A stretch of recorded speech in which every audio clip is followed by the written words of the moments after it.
Pocket থেকে কিছু টাকা বের করে দিলেন এবং বললেন, আল্লাহ আমাদের সকলকে সাহায্য করবেন। আমি জানি তিনি তোমার পরিস্থিতি বুঝে তোমার জন্য কিছু ভালো ব্যবস্থা করবেন। পথচারী এই সাহায্যের জন্য কৃতজ্ঞ হয়ে আহমদের কাছে অজস্র দোয়া দিলেন। এক সপ্তাহ পর সেই পথচারী আবার একদিন আহমদের সামনে এলেন, তবে এবার তার মুখে ছিল আনন্দের হাসি। আহমদ ভাই, আজ আমি একটি ভালো কাজ পেয়েছি।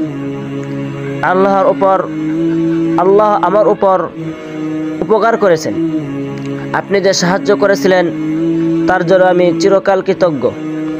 আহমদ হাসিমুখে বললেন, আল্লাহর করুণার কারণে সব কিছুই সম্ভব।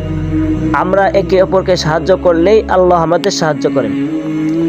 এই গল্পের মাধ্যমে আমরা শিখি যে ইসলাম মানুষের মধ্যে সহানুভূতি, সহমর্মিতা এবং একে অপরকে সাহায্য করার জন্য উৎসাহিত করে।